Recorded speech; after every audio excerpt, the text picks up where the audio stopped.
The year is 1968. Somewhere in the North Pacific Ocean, 1,560 miles northwest of Hawaii, a Soviet submarine is running silent at depth. She is a Golf II class ballistic missile submarine. Designation K-129. She carries 3 ballistic missiles. She carries 2 nuclear torpedoes. And on the night of February 24, 1968, she disappears. No distress signal, no final transmission, no wreckage on the surface. The Soviet Navy launches a massive search operation. They find nothing. The K-129 and her crew of 98 men simply cease to exist. In Moscow, the loss is classified immediately. Soviet Naval Command refuses to acknowledge the disappearance publicly. 98 families are told nothing. The sea keeps the secret. But the Americans are listening.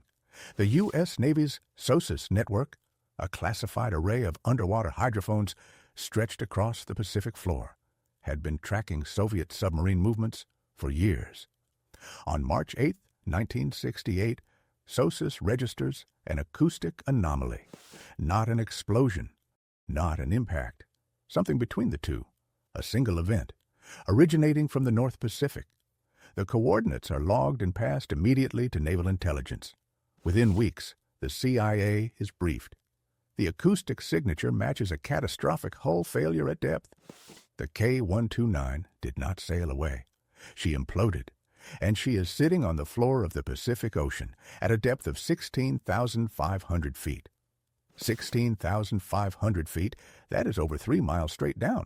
No salvage vessel in the world had ever attempted a recovery at that depth. No crane could reach it. No diver could survive it. The technology to attempt such a recovery did not exist. But the CIA is not thinking about what exists. They are thinking about what is inside that submarine. 3 ballistic missiles, 2 nuclear torpedoes, Soviet naval codebooks, signal encryption hardware, the full technical specifications of the most advanced Soviet submarine in service. Every page of intelligence sitting at the bottom of the Pacific is worth more than any spy the CIA had ever run. This is not a salvage operation. This is the most valuable intelligence target in the history of the Cold War. In 1969, CIA Director Richard Helms presents the concept to President Nixon. The proposal is audacious to the point of appearing delusional. The CIA intends to build a purpose-built deep-sea mining vessel, disguise the entire operation as a commercial venture, lower a mechanical claw the size of a building to the ocean floor, grip the submarine, and lift it, intact, 3 miles to the surface. The cover story requires an entire fake corporation, a real ship, a real crew, real equipment, and a billionaire willing to put his name on all of it.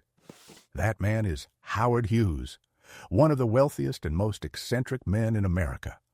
A man famous enough that no journalist would question why he was building a deep-sea mining vessel worth hundreds of millions of dollars. The ship will be called the Hughes Glomar Explorer, publicly registered as a commercial ocean mining vessel, privately funded and controlled by the Central Intelligence Agency. The cover is operational. The construction begins. And somewhere 3 miles beneath the Pacific, the K-129 is waiting. What the CIA builds next is unlike anything ever attempted in the history of intelligence operations. The Hughes Glomar Explorer is not a ship. It is a cover story that happens to float.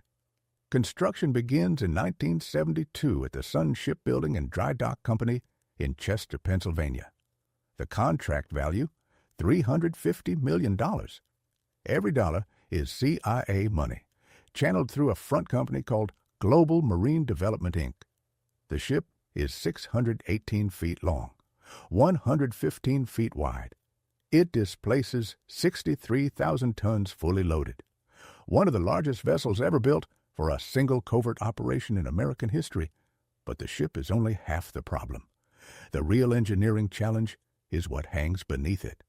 The CIA commissions a device called the Clementine, a mechanical capture vehicle, a steel claw measuring 177 feet in length. Designed to descend 3 miles to the ocean floor, locate a broken submarine hull in total darkness, grip it, and hold it stable during a 3-mile vertical lift. Nothing like it has ever been built. Nothing like it has ever been tested. The engineers at Lockheed's Skunk Works are given the contract. They have 4 years. The cover operation is called Project Azorian. The pipe string that lowers and raises the claw runs to 16,500 feet. The derrick on the Glomar Explorer must handle the combined load of the pipe, the claw, and the submarine simultaneously. That load is estimated at 16 million pounds. To manage it, the ship uses an early computerized dynamic positioning system, thrusters holding the vessel stationary above a fixed point on the ocean floor, in open Pacific water, for weeks at a time. Any lateral deviation amplifies at 16,500 feet of depth. Any movement risks snapping the pipe string. If the pipe string breaks, the K-129 falls back to the ocean floor. There is no second attempt built into the plan. Inside the ship, below the waterline, the hull opens into a flooded internal chamber called the moon pool. The K-129 would be raised not onto the deck, but into the sealed interior, hidden from Soviet satellites, hidden from Soviet surveillance vessels. The Soviets would be watching. Everyone in the operation knew it. By 1973, the Glomar Explorer is complete. The cover is holding. The press reports on Howard Hughes and his ocean mining ambitions. No journalist breaks the story. But one problem cannot be engineered away. The K-129 has been on the ocean floor for 6 years. The metal has corroded. The structure has weakened. No one knows if the claw can grip it. No one knows if the hull will survive a 3-mile lift. The operation has a single shot. In the summer of 1974, the Glomar Explorer departs for the North Pacific. 178 crew members. Most believe they are on a commercial mining mission. A small cleared core knows the truth. The ship reaches the target coordinates. The dynamic positioning system activates. The moon pool opens, and the pipe string begins its slow descent. 3 miles down, in total darkness, toward a broken Soviet submarine that has been waiting for 6 years. The descent takes hours. At 16,500 feet, the Clementine cannot be guided in real time. The signal lag is too long, the pressure too extreme. The claw operates on pre-programmed instructions and the judgment of engineers sitting 3 miles above it on a ship that must not move. The crew on the Glomar Explorer monitors every inch of pipe, every reading, every vibration transmitted up through 16,500 feet of steel. The Clementine reaches the ocean floor. The K-129 is there. She is lying on her side, broken in 2 sections. The bow section, the intelligence prize, is partially buried in silt. The hull has been compressed by 6 years of pressure at that depth. The claw moves into position. The grip engages. For a moment, everything holds. Then the pipe string begins to take the load. 16 million pounds of combined weight transferring through a steel column 3 miles long, hanging in open water. The Glomar Explorer's derrick strains. The dynamic positioning system fires its thrusters continuously, fighting the Pacific current to hold station. The moon pool is open and waiting. The K-129 begins to rise, foot by foot, pipe section by pipe section. The crew works in shifts. The lift takes days. Every hour is a calculation of what the corroded hull can bear. At approximately 6,700 feet from the surface, just under halfway up, something fails. 3 of the Clementine's capture vehicle arms fracture under the load. The forward section of the K-129 breaks apart.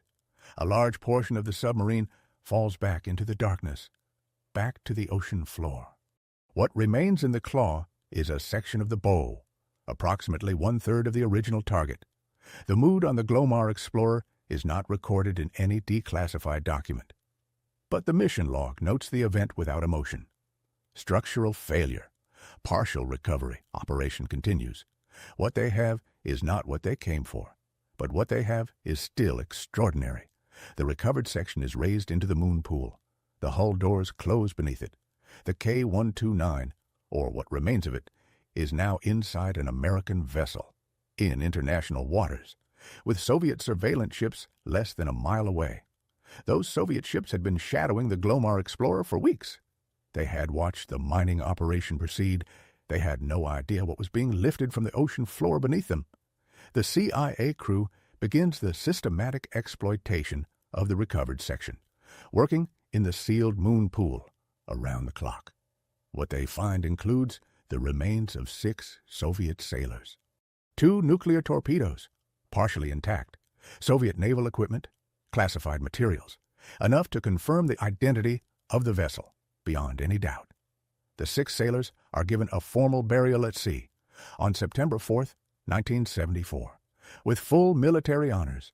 The ceremony is filmed by the CIA. The footage remains classified for decades. The nuclear material is secured and transferred. The intelligence materials are cataloged and flown to Langley. By the time the Glomar Explorer returns to port, the operation is still a secret. The CIA has pulled a Soviet submarine from the bottom of the Pacific, recovered nuclear material, buried enemy sailors with honors, and the Soviets still do not know it happened. For 6 months, Project Azorian remains intact. Then a safe gets broken into. In June 1974, while the Glomar Explorer is still at sea, a burglary takes place at the offices of Summa Corporation in Los Angeles. Summa Corporation is Howard Hughes's holding company. The thieves are looking for cash, for documents, for anything valuable. What they find in a safe they crack open are internal documents referencing Project Azorian. The thieves do not immediately understand what they have, but within weeks, the documents reach a journalist. By early 1975, reporter Seymour Hersh at the New York Times has the story. He contacts the CIA for comment. CIA Director William Colby makes a decision that will define the final chapter of Project Azorian.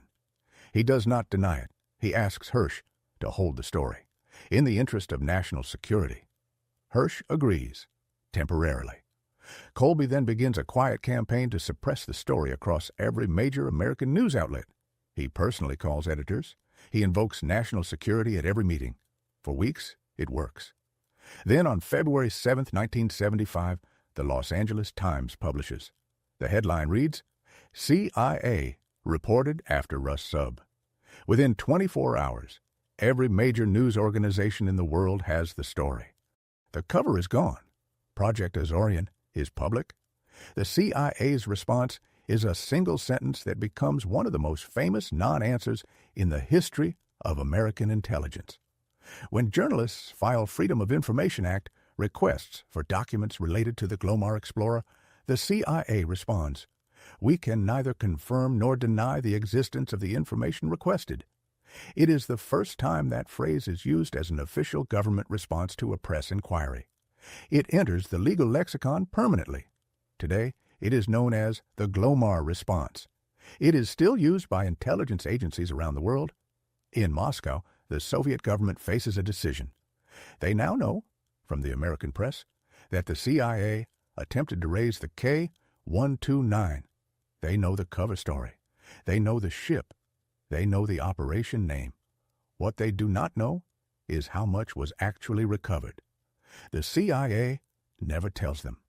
The Soviets cannot formally protest without acknowledging that they lost the submarine in the first place. Acknowledging the loss means acknowledging the location. Acknowledging the location means confirming the CIA had been monitoring their submarine fleet for years. So the Soviet Union says nothing publicly. The K-129 families, who had been told nothing for 7 years, still received no official acknowledgement. In Washington, a closed Senate Intelligence Committee hearing reviews Project Azorian in full. The classified assessment concludes that the partial recovery, despite the structural failure, yielded significant intelligence value. The 2 nuclear torpedoes are confirmed recovered. The signal's intelligence materials are confirmed exploited. The precise contents of what was recovered from the bow section remain classified to this day. CIA Director Colby later describes Project Azorian as the most complex and expensive covert operation ever mounted by American intelligence. The total cost, $800 million in 1974 dollars. For that money, the CIA built a ship, invented deep-sea recovery technology, maintained a cover story for 5 years, raised a Soviet submarine from 16,500 feet and buried its crew with more dignity than the Soviet government ever offered their own sailors' families. The full classified record of what was recovered has never been released. But what happened next, what the CIA decided to do with the Glomar Explorer, is its own story entirely. The Hughes Glomar Explorer does not disappear after 1974. The ship is too valuable to scrap, too large to hide. In 1976, the CIA attempts to use it for a second operation. The mission does not proceed. Post-Watergate congressional oversight makes another Azorian-scale operation politically impossible. The ship is mothballed, placed in the Suisun Bay Reserve Fleet in California, classified, expensive, idle, for 15 years. In 1992, Global Marine leases the vessel from the U.S. Navy and converts it into a commercial deep-sea drilling ship. The CIA's most expensive covert platform becomes an oil industry asset, working the Gulf of Mexico, working the waters off West Africa. In 2010, the Hughes Glomar Explorer is sold for scrap, dismantled in a shipyard in China. The most sophisticated covert recovery vessel ever constructed ends its life as raw steel. Nothing physical remains of Project Azorian, but the record does. In 2010, the CIA declassifies a portion of the Project Azorian history written by internal historian David Sharp. The document confirms the operational facts: the K-129, the Glomar Explorer, the Clementine, the partial recovery, the burial at sea on September 4, 1974. In 1992, the CIA releases the footage of that burial ceremony. 6 Soviet sailors, a flag, a formal reading of honors, conducted in secret, in the middle of the Pacific Ocean. By the intelligence service of the country they had spent their careers opposing. Director of Central Intelligence Robert Gates sends a copy of the footage to Russian President Boris Yeltsin in 1992. A gesture, an acknowledgement. The families of the 98 men aboard the K-129 had waited 24 years for any word of what happened to their fathers, their husbands, their sons. The Soviet government never told them. The Russian government was told by the CIA. What was recovered from the bow section remains the most debated question in Cold War intelligence history. Former CIA officers give conflicting accounts. Some say the codebooks were recovered intact. Some say they were destroyed on impact. The classified assessment has never been fully released. What is confirmed: 2 nuclear torpedoes, Soviet naval equipment, signals intelligence materials of assessed high value, and 6 men buried with more honor than their own government ever provided. Project Azorian cost $800 million. It held its cover for 5 years. It invented technology that did not previously exist. And it was blown open not by a Soviet spy, not by a signals intercept, by a burglary, a random break-in at a corporate office in Los Angeles, by thieves who had no idea what they had found. That is the declassified record of Project Azorian, the most audacious covert operation in CIA history, launched in secret, executed in secret, ended by accident. If this is the kind of history you want more of, subscribe to History Unclassified. Every video is built from the declassified record. No myths, no filler, just the real story. We will see you in the next one.